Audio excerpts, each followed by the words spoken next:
안녕하세요. 바이블 캐스터입니다. 오늘은 요한복음 15장을 시작하는 날인데요. 나는 포도나무고 너희는 가지다 라고 비유로 말씀하시는 아주 유명한 장면이죠. 근데 이 비유는요, 많은 사람들이 크게 잘못된 해석을 하고 있는 대표적인 부분이라고 볼 수가 있어요. 역시 성경을 맥락으로 보지 않으면요, 제가 오늘 소개시켜드릴 기존의 이 비유의 오류, 이런 것들이 쏟아져 나오게 되는 거죠. 정말 성경은 통으로 그리고 맥락으로 봐야 한다는 것입니다. 도대체 어떤 거길래 이렇게 멍석을 까는지 먼저 기존에 있는 이 비유의 잘못된 해석을 간단하게 소개를 시켜드려 보겠습니다. 굉장히 유명한 장면이죠. 나는 참 포도나무여 내 아버지는 농부라. 물은 내게 붙어있어 열매를 맺지 아니하는 가지는 아버지께서 그것을 제거해 버리시고 물은 열매를 맺는 가지는 더 열매를 맺게 하려 하여 그것을 깨끗하게 하시느니라. 이게 제거해버린다라는 이 부분 때문에 거짓으로 신앙을 고백하는 교회 속의 불신자들, 그런 사람들을 가리키는 거다. 혹은요, 현재에는 믿음 생활을 잘하고 있지만 나중에 그 어떤 열매도 맺지 못하면 하나님께서 뿜질러가지고 밖에다 버려버리신다. 그래서 쉽게 말씀드리면 신자예요. 중도유기에 관련돼서 이야기하는 장면이라고 한다는 거죠. 예수님께서 택하신 그 신자들이 말입니다. 열매를 맺지 못하면 중간에도 하나님께서는 유기시켜 버리신다. 이런 식의 근거 구절로 이 부분을 많이 들어요. 하지만 오늘 이 부분이 어떤 맥락을 통해서 이해되어져야 하는지 한번 살펴보도록 하겠습니다. 싹 다 지우고 다시 시작하겠습니다. 자, 요한복음 15장은요, 당연히 14장에서부터 연결되는 말씀이십니다. 이 14장은요, 이제 곧 십자가에 매달려 돌아가시고 이젠 아버지의 곁으로 돌아가실 날이 얼마 남지 않았어요. 그렇게 되면 자기의 모든 것을 다 버리고 예수님을 쫓아다녔었던 이 제자들은 홀로 남겨지게 되는 형국입니다. 그럼 예수님께서는 이 제자들에게 뭐라고 말씀하셨었죠? 너 나를 믿어라. 나는 무조건 너희들에게 다시 돌아올 거다 라고 위로해 주셨고요. 가시적인 모습이었던 나는 이젠 아버지 곁으로 가지만 이젠 눈으로 볼 수 없는 나의 영, 즉 보혜사 성령님을 너희들에게 각각 보내주어서 너희들과 끊임없이 교제할 거다. 그리고 나는 하나님 옆에서도 너희를 위하여 끊임없이 아버지께 간구하고 있을 거다. 이렇게 위로를 해주고 계셨다는 거죠. 이 차원에서 갑자기 생뚱맞게 너희들 열매 못 맞으면 육이 될 줄 알아? 가차없이 열매 못 맺는 사람들은 그냥 다 분질러가지고 불살라버릴 거야. 이런 말씀을 하실 리가 없죠. 갑자기 협박을 왜 하시겠습니까? 여기 불에 던져 사르느니라 이런 말 나오지 않습니까? 그래서 이런 협박을 하는데 절대 맥락상 이런 말씀을 하실 리가 없다라는 겁니다. 자, 15장을 이해하기 위해서는요, 먼저 이 예수님의 말씀을 듣고 있는 청자가 누구인지 그 대상을 명확하게 우리 머릿속에 상상하고 가야 합니다. 그러니까 나는 포도나무고 너희는 가지다 라고 했을 때 그 너희가 누구냐 하면 지금 예수님을 둘러싸고 있는 11명의 제자들이에요. 왜 12명이 아니냐? 좀 전에 가룟 유다는 예수님을 팔러 나갔죠. 그래서 이 장소에는 예수님의 11명의 제자들밖에 없어요. 이 11명의 제자들은요, 전부 다 사도들입니다. 실제로요, 유기가 웬 말입니까? 모두 다 어마어마한 사역을 하시다가 끔찍하게 순교당하시는 우리 기독교의 교부들이시죠. 근데 이 제자들을 앞에다 두시고 예수님께서 너희들 열매 못 맞으면 다 불살라버린다 라는 미래에 있지도 않을 일을 협박투로 하실 리가 당연히 없다라는 것입니다. 그래서요, 15장 이 포도나무 비유에서 나오는 가지는요, 바로 참 신자들을 의미한다라고 꼭 명시하고 가야 합니다. 절대 겉으로만 신앙 고백을 하는 교회 속의 염소들, 그들을 일컫는 게 아니라는 것이죠. 자, 본격적으로 1절을 가보겠습니다. 나는 참 포도나무요. 이 참이라는 말씀은, 이 참이라는 표현은 예수 그리스도를 지칭하는 표현이었죠. 참 빛, 나는 참 떡, 나는 참 장막, 이런 식의 모형이 아닌 어떤 본질에 대해서 이야기할 때, 즉 예수님을 이야기할 때 참이라는 말을 씁니다. 네, 나는 참 포도나무요. 내 아버지는 농부다. 여기서 내 아버지가 농부입니다. 바로 하나님께서 농부라는 거죠. 밑에다 적어보겠습니다. 포도나무는 그리스도시고요. 농부는 성부 하나님이 되는 겁니다. 자, 2절입니다. 무릇 내게 붙어 있어요. 예수 그리스도에게 붙어 있습니다. 그러니 당연히 참 신자죠. 그런데 특징이 있어요. 바로 이 부분이죠. 열매를 맺지 아니하는 가지가 있습니다. 그럼요.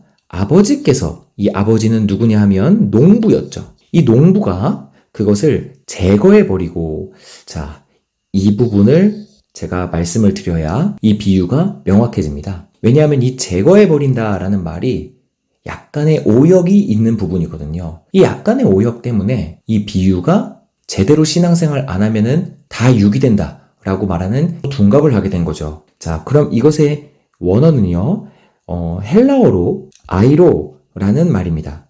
이 단어는 들어올리다라는 표현이에요. 물론요, 없애버리다 라는 의미도 있기는 있어요. 하지만 들어올린다 라는 의미도 굉장히 많이 쓰입니다. 이 헬라어 아이로라는 말이 성경에서 많이 나오는데요. 대부분 높여서, 들어서 이렇게 번역이 됐어요. 예를 들면 그들이 소리를 높여, 누가복음 17장 13절에 있는 부분인데요. 이것도 아이로인데 높이다라고 번역이 됐고요. 요한복음 11장 41절에 예수께서 눈을 들어라고 하는 그 부분도 아이로가 쓰여졌고요.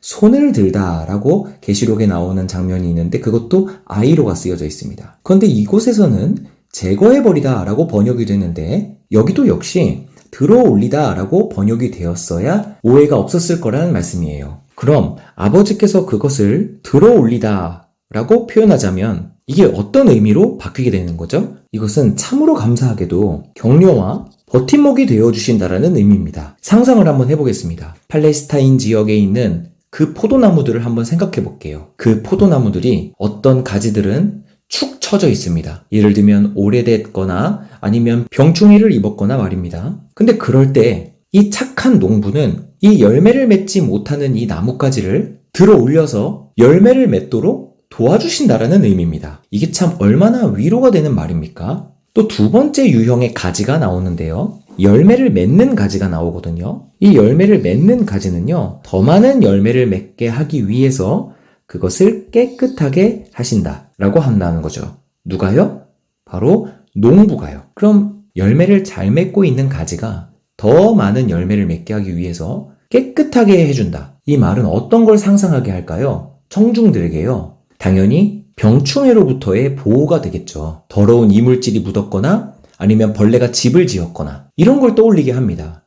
그때 농부는 그런 것들을 깨끗하게 닦아주시며 더 많은 열매를 맺을 수 있도록 관리하고 보호해 주신다라는 그런 비유인 거죠. 너무나 감사하고 영광스럽고 너무 큰 위로가 되는 비유가 아닐 수가 없습니다. 그리고 3절입니다. 여기서 너희는 당연히 11명의 제자들입니다. 내가 일러준 말로 이미 깨끗하여 졌으니 이렇게 말합니다. 여기에서 나오는 깨끗하게 하신다라는 원관형과 여기에 있는 이미 깨끗하다라고 하는 원관형은요, 각각 다른 원관형을 갖고 있습니다. 이미 깨끗하여졌다라고 말하는 건요, 신분의 변화를 의미해요. 단번에 일어나는 거듭남, 그 중생을 일컫는 말이죠. 그리고 여기에서 나오는 깨끗하게 하신다라는 이 병충해로부터의 보호는요, 세상의 더러움으로부터의 보호를 일컫는 말입니다. 이 의미는 유사하게도 요한복음 13장 10절에서 예수님께서 제자들의 발을 씻어주시는 장면에서 이거와 똑같은 의미를 공부해 본 적이 있습니다. 궁금하신 분들은 요한복음 13장 10절 부분이 해당된 그 영상을 보시면 도움을 받으실 수 있으실 거예요. 신자들은 온몸이 깨끗하여졌지만 세상을 어쩔 수 없이 살아가는 동안엔 그 발은 언제나 더러워지기 때문에 예수님께서 그 발을 깨끗이 씻겨주시며 내가 너희에게 이 발을 씻겨주지 않으면 나는 너희와 상관이 없다 라고 말씀하시는 그 장면이거든요. 이게 바로 농부가 열매를 더 잘 맺게 하기 위해서 그것들을 관리해주고 계신다. 깨끗하게. 이렇게 또 다른 비유로 여기서 얘기하고 있다는 거죠. 이 4절부터는요. 여기에 있는 신분의 변화, 즉 이미 구원받은 제자들에게 하시는 권고의 메시지입니다. 이 권고는요. 열매 맺는 방법. 이게 바로 이 4절부터의 주제예요. 어떻게 하면 열매를 맺을 수 있느냐? 이거에 관련된 말씀을 하신다는 거죠. 우리도 이 방법을 예수님께 직접 듣고 이 원리를 크게 깨달았으면 좋겠습니다. 자, 4절부터. 자, 시작해 보겠습니다. 이미 깨끗하여진 너희들아, 나의 안에 거하라. 그러면 나도 너희 안에 거하리라. 이렇게 말씀하십니다. 이 나의 안에 거하라 라는 이 말씀은요, 구원받았다고 방심하지 말고 하나님과의 교제를 유지해라 라고 말씀하시는 권고예요. 그러니까 예수 그리스도와의 그 교제를 항상 노력하고 의식하여라 라는 권고가 되는 거죠. 그렇게 되면 그 결과로요, 예수님도 너희 안에 거하리라. 바로 우리들 안에 거해 주시겠다라는 약속입니다. 계속 읽어볼게요. 가지가 포도나무에 붙어있지 아니하면 스스로 열매를 맺을 수 없음같이. 그렇습니다. 신자들이 맺는 모든 열매는요, 그 원천이 예수 그리스도예요. 우리 인간 스스로에게서부터는 그 어떠한 선한 열매도 맺을 수가 없다라는 그 전적인 무능력을 인정해야 된다는 거죠. 나무에 딱 붙어 있어라. 이것이 바로 열매를 맺는 유일한 수단이다. 이렇게 표현하시는 겁니다. 계속이요. 너희도 내 안에 있지 아니하면 그러하리라. 이 부분이요, 우리 신자들은요, 불완전하기도 하고 또 적은 열매를 맺을 때마다 왜 나에게는 열매가 일어나지 않을까요? 라고 고민하는 경우들이 많이 있습니다. 그리고 그 열매를 맺기 위해서 어떤 단체에 들어가 보기도 하고 또 어떤 작전을 구상하기도 하고 또 교회 내에서 어떤 프로그램을 만드는 여러 가지 활동들을 하게 돼요. 하지만 우리는 이 부분을 통해서 깨닫고 배우고 갔으면 좋겠습니다. 신자들이 불완전하고 적은 열매를 맺는 원인은요, 예수님이 가르쳐 주신 단 하나의 이유밖에 없어요. 그것은 가지가 포도나무에 붙어 있지 아니하면 가지 혼자서는 열매를 맺을 수 없는 것과 같이 너희도, 너희 신자들도 예수님과의 교제, 예수님과의 사귐이 있지 아니하면 그 어떠한 열매도 맺을 수가 없는 거다. 이렇게 그 원인에 대해서 명명백백하게 알려주고 계시는 겁니다. 5절이요. 나는 포도나무요 너희는 가지라. 그가 내 안에, 내가 그 안에 거하면. 여기서 그는 가지입니다. 즉 신자를 의미하는 거예요. 신자가 내 안에 거하면, 그리고 또 내가 너희들 안에 거한다면 당연히 사람이 열매를 많이 맺을 수 있다. 스스로는 열매를 맺을 수 없지만 너희가 나와의 교제를 지속한다면 많은 열매를 맺을 수 있다. 하지만 나를 떠나서는 너희가 아무것도 할 수가 없다. 다시 말씀드립니다. 예수 그리스도의 사귐과 예수 그리스도에 대한 전적인 의존 없이는요, 사람 스스로는 어떠한 열매도 맺을 수가 없어요. 6절입니다. 또 오해가 많이 빚어지는 구절이죠.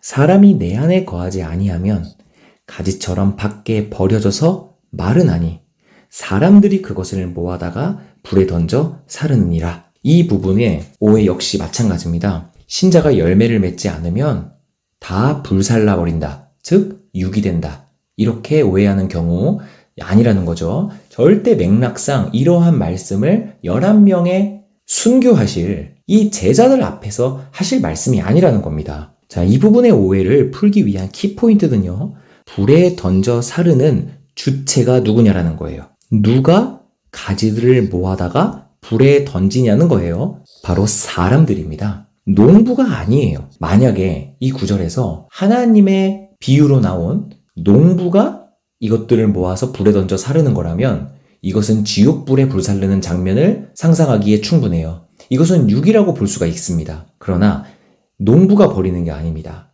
사람들이 불에 던지는 거예요. 사람들은요, 신자들을 지옥 보낼 권한이 없습니다. 그렇기 때문에 예수님의 비유에도 농부가 아닌 사람들이라는 게 갑자기 튀어나오게 되는 거예요. 그럼 이 부분의 진위는 뭘까요? 먼저 6절에서 열매를 맺지 못하는 가지들이 나오는 거죠.